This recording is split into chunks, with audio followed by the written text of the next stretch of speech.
Hey, it's Todd Duncan. Welcome to day 13 of our 2020 Gave Me campaign.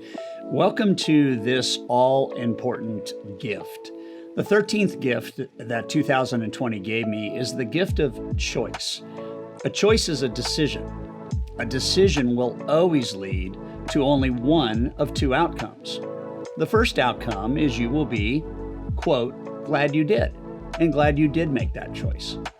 The second outcome is you will, quote, wish you had. And wish you had is made a different choice. The glad I did choice leads to wisdom. The I wish I had choice often leads to regret and then a lesson. So if we pause there for just a moment, our life is always becoming the sum total impact of our choices. There's no denying that our life experience can always be tied to the options we are confronted with and the choice we make around those options, good or bad. And for the moment, I must tell you that both good or bad, or right or wrong, will happen. We're humans. We make mistakes. Both outcomes are okay. The right choices affirm, and the wrong choices redirect. The goal is to have a filtering process to minimize the mistakes or the do-overs. As will always be true, life is short. Life is precious. Choices are important. Years ago, I had the opportunity to begin a relationship with a guy who had a dream to build a mortgage company in Australia. We'd met here in the States while he was attending the Mortgage Bankers annual conference. We struck up a conversation that day that would start a 30-year relationship. He went on to do exactly what he had envisioned, build one of the most successful brands in Australia. We got to be part of that journey. On a recent trip to Sydney, Australia, Deb and I spent an afternoon with John on his yacht in Sydney Harbor. He had sold the company and was doing very well. He was a simple man with a gargantuan vision, and it paid off. In the middle of cruising around Sydney Harbor, Deb looked at John and asked John how he made decisions. What was John's secret sauce? And John revealed that prior to making a choice, he will go 3 years out past the decision being made. If he feels comfortable with the low-end success and feels confident about the high-end success, he will say yes. That is his filter.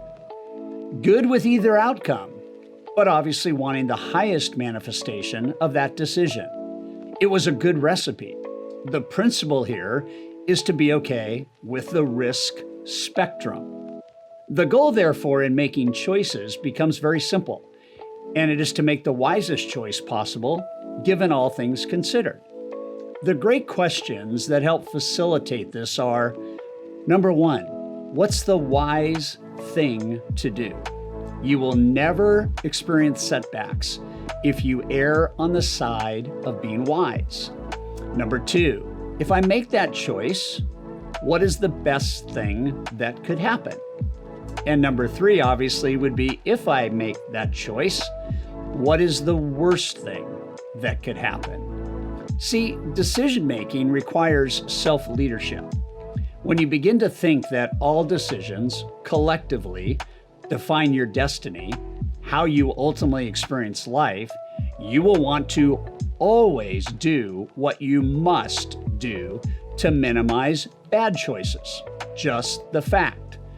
I have a filter that has two parts.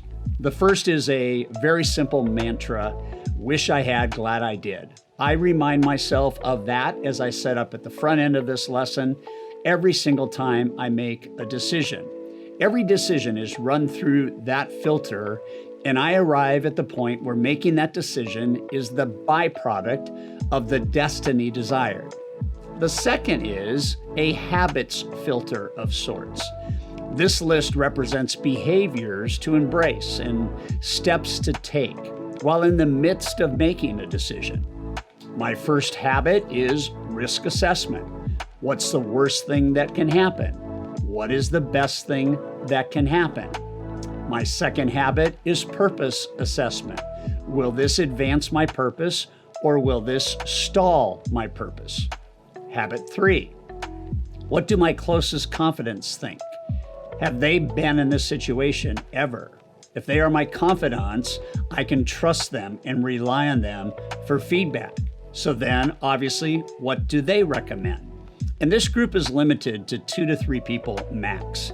I don't want 10 or 15 that I need to run an idea by. Habit number 4 is skill assessment. Do I have the skill to make this decision work? And does it line up with my gifts? And my favorite habit is habit number 5. What does my spouse think? I rely on my wife for wisdom, for intuition, for vision, for everything that you would want in a spouse. And whether it is your wife or your husband, it is always good to be in sync on decision making. I must emphasize here that I wish to be about making decision making easy or easier. But the truth is that the most important decisions are not easy. And that's why you must have these decision-making systems outlined clearly in your mind. So when you make discipline your mantra, it makes you feel good. Self-leadership is daily discipline. You begin to build a better life by determining to make good decisions. But that alone is not enough. You need to know what decisions to make. I've given the subject a lot of thought. I've talked to many successful people, and I've narrowed the list of critical areas for success to just 12, and I call them the Daily Dozen. You may want to review this part of the video several times and write these down, but they are the critical areas for success that I believe have to shape our decisions. Attitude. Number 1, choose and display the right attitudes daily. Priorities. Number 2, determine and act on important priorities daily. Health. Know and follow healthy guidelines daily. Family. 4th, communicate and care for my family daily.